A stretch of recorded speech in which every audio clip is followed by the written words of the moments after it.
Вечерашниот соговорник е архитект, политиколог, граѓански активист. Добро ден за Тони Поповски. Добро ве најдов, благодарам на поканата. Недела во Македонија беше Марта Кос, високата европска представничка. Прашањето ми е многу едноставно. За гарантирана или за бетонирана европска перспектива гледате за Македонија? Добро, двете категории се да речам нагласени. Значи, тешко е да кажеме и за бетонирана и за цементирана. Мислам дека на ова прашање треба да му се пристапи повеќе од аспект колку овој процес е стратешки значаен. Значи, за Македонија, но истовремено и за Европската Унија, имајќи во предвид дека кај нас таа стратешка определба е декларирана јавно од лидерите на најголемите политички партии. Јавноста кај нас преку анкетните истражувања се стекнуваме со сознание дека близу 70% од избирачите или граѓаните, значи, сметаат дека зачленувањето на Македонија во Европската Унија е од стратешко значење и истовремено и од правец на ЕУ кон нас имаме политички изјави, вклучувајќи на Марта Кос, дека нашиот прием во Европската Унија заедно со другите држави кандидати од Западниот Балкан не е некаква стратешка определба. Дали сметате дека водиме проевропска политика како држава? Па ако судиме по спроведувањето на реформската агенда, која беше наградена со цирка 65 милиони евра, ако не грешам, за постигнатите резултати. Значи, ова е некаков индикатор дека сепак водиме европска политика, иако знаеме дека имаме еден сериозен предизвик поврзан со уставните измени кои предизвикува висок степен на загриженост.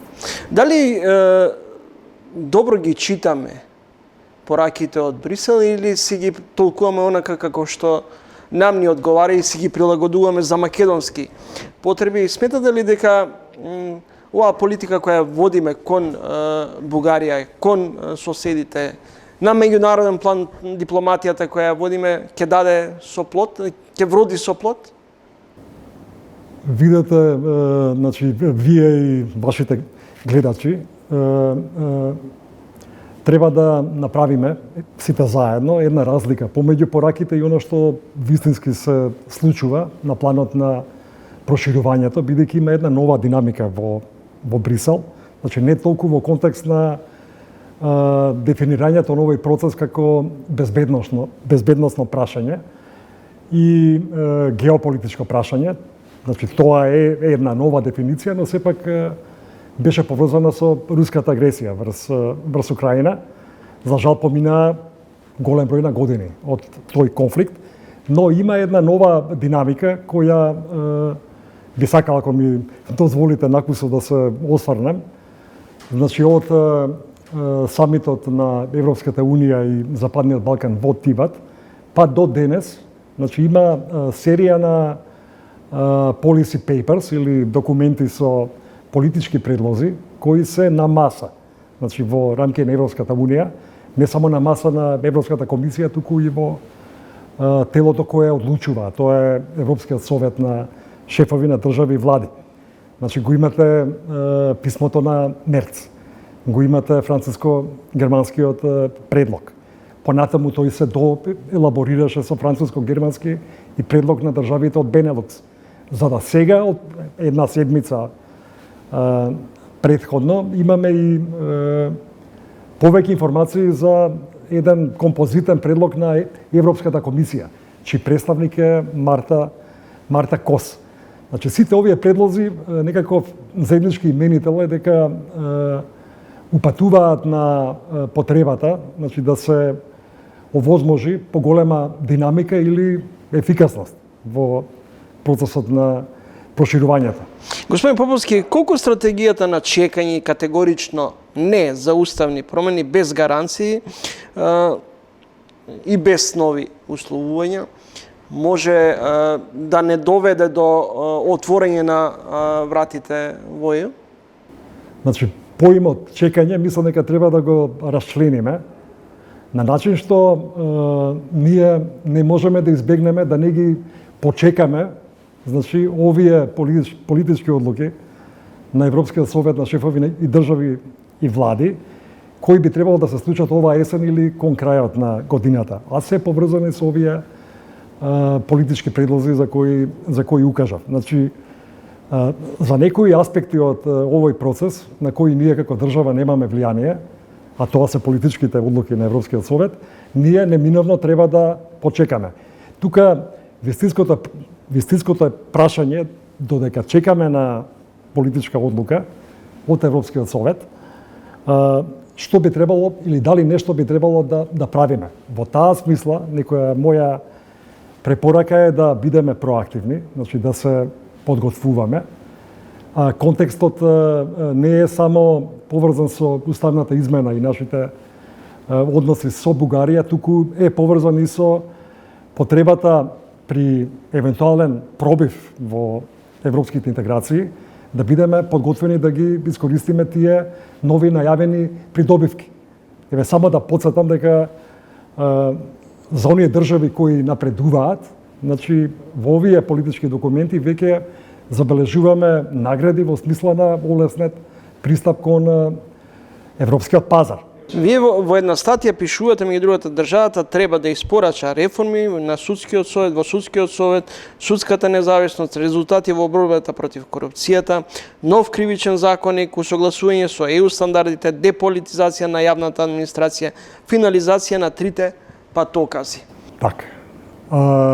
Прво, ако ми дозволите, значи тој мој предлог или препорака е дел од еден пакет на активности кои јас ги препорачувам. Значи покрај тоа да ги правиме реформите, бидејќи најдобрата дипломатија вие да ги направите реформите. Значи ќе биде многу потешко да бидете блокирани доколку покажете еден реформски резултат. Прво тоа околу реформите. Понатаму, она што јас го предлагам е пакет од мерки кој вклучува и водење на еден инклузивен процес кој би кулминирал во нашето собрание на начин што би се постигнал национален консензус да се побара од Европскиот совет на шефови и држави и влади да се донесат политички заклучоци, значи да не се менува рамката, туку да се донесат политички заклучоци кои би обесхрабриле, да речам, блокирање на држави кандидати од страна на држави членки за прашања кои се билатерални или пак се надвор од копенхашките критериуми и правото на ЕУ. Само уште нешто би спомнал дека слични формулации има и во француско-германскиот предлог, каде што се бара од државите членки, значи повеќе да ја почитуваат Европската комисија, кога Европската комисија ќе одлучи да препорача отворање или затворање на поглавја. И сето ова најмногу поради геополитичкиот момент. Значи геополитичкиот момент да биде приоритетен наспроти, да речам, некакви национални интереси на државите членки на Европската унија во овој процес на проширување.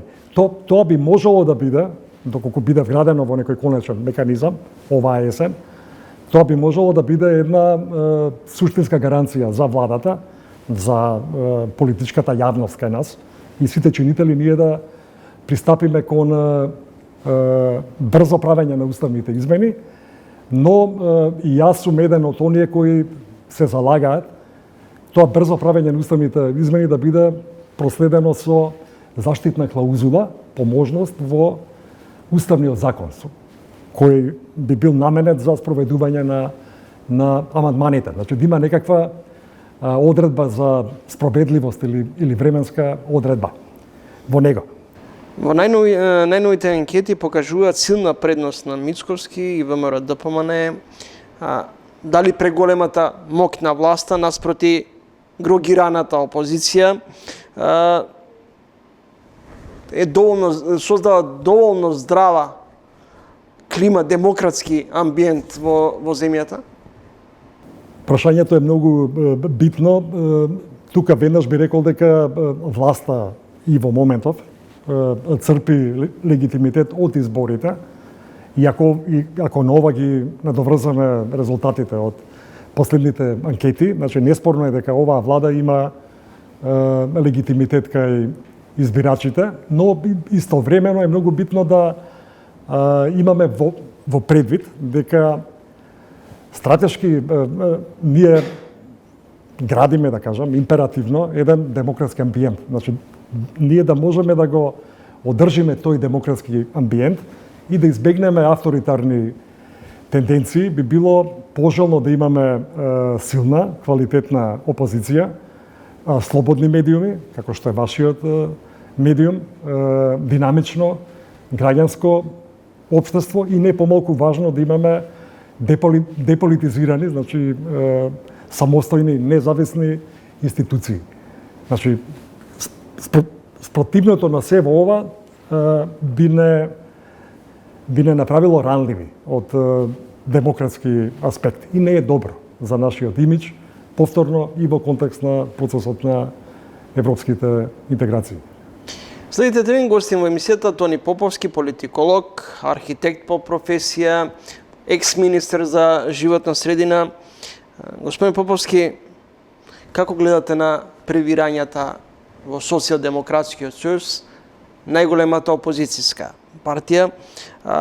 Дали ова води кон создавање на нова политичка партија или гледате обиди за спас и преземање на Социјалдемократскиот сојуз? Во јавноста провејуваат различни стојалишта и од политичките фактори, но и генерално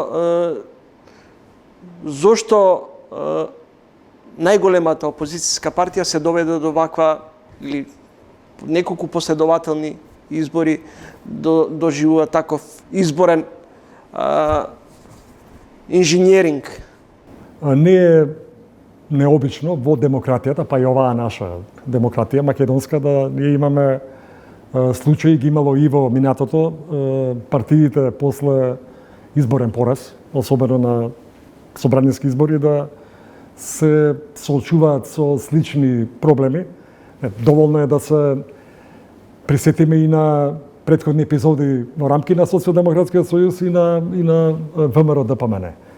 Кога овие партии губеле избори, во неколку случаи тие процеси внатрешни завршувале дури и со формирање на нови политички субјекти, значи политички партии, покрај тоа што постоеле фракции. Не е ништо необично, тоа е вака еден предизвик првенствено внатрешен за Социјалдемократскиот сојуз, но би сакал да укажам на еден друг аспект, визави целиот наш денешен разговор, а тоа е дека препорачливо е македонската политичка сцена колку е можно повеќе да наликува на политичката сцена во Европската Унија. Значи да има еден оптимален политички диверзитет. Особено во спектарот центар-лево, центар-десно, каде што припаѓаат и политичките семејства на Социјалдемократскиот сојуз и на ВМРО ДПМН. Значи, многу е битно ние да имаме квалитетна политичка понуда во тој спектар. На тој начин би имале граѓаните можност за еден поквалитетен избор, би рекол. Мислите дека е создадена клима за создавање на нов политички субјект на политичката сцена во државата?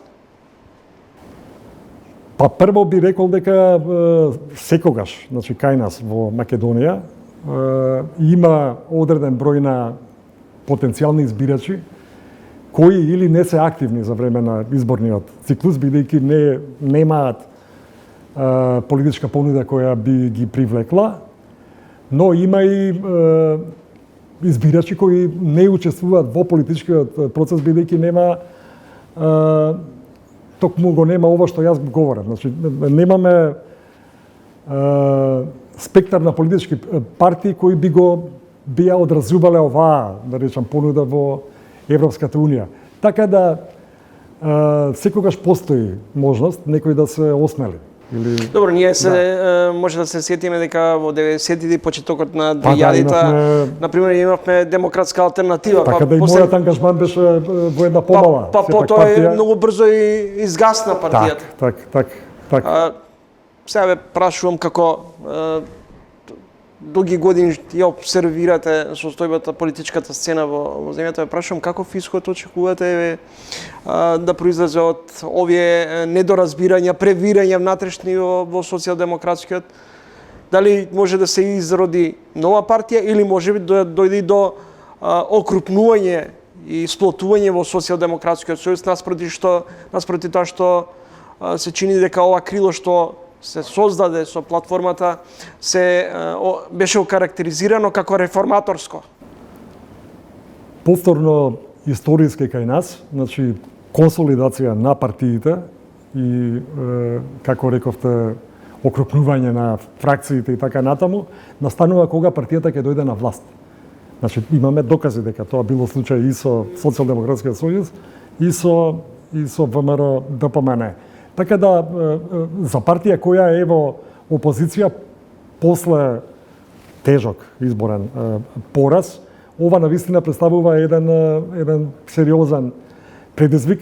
Во многу нешто ова зависи и од индивидуалниот пристап. Благодарам за издвоеното време. Благодарам и на вас на вниманието и довербата. Тони Поповски, поранешен министер, архитект по професија, политиколог, гостин во овој издание.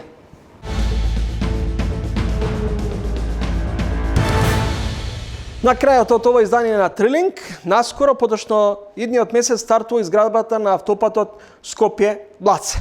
После подолг период, македонска градежна компанија ќе учествува во изградбата на овој автопат. Договорот меѓу владата и ЕБОР е потпишан, а градежната компанија Гранит ќе учествува и ќе го гради овој автопат, кој е во должина од 10,5 километри. Изградбата се очекува да заврши во рок од 4 години. Во ова студио неодамна беше еден од менаџерите на градежната компанија Гранит, кој воедно е и еден од претседател на Сдруженијето на градежници Андреа Серафимовски. Еве дел од разговорот со него. Значи, потенцијалот наш е докажан и покажан на сите оние проекти во историјата што сме ги граделе, не мора во подалечната, може и во публиската историја, така да македонска фирма, поготово референтна, и што работела во странство, и што работела во дома, никогаш не изгубила референца на одреден проект заради капацитетот што го прикажува или потенцијалот што го имала. Јас рачунам дека потенцијалите се неискористени во Македонија, дека баш со вакви проекти големи инфраструктурни, кои што ќе бидат вклучени нашите домашни компании како двигатели на развојот, ќе се создадат капацитетите кои се потребни за да можеме не само да сработиме она што е потребно на државата тука, него да излеземе и на странските пазари и да почнеме да влеваме странски девизи на нашиот пазар, а не да одлеваме наши пари во странски економии со додевување на тендери на странски компании. Имате ли обезбедени работници? За работници немаме никаков проблем, за сета она технологија што се бара во проектот. Фирмата е спремна, така да не гледаме никаква пречка да почнеме сега да го работиме и со успех да го работиме.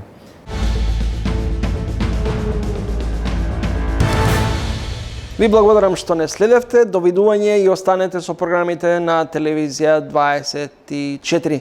Читајте на trilling.mk со најнови содржини, теми, интервјуи и анализи. Довидување.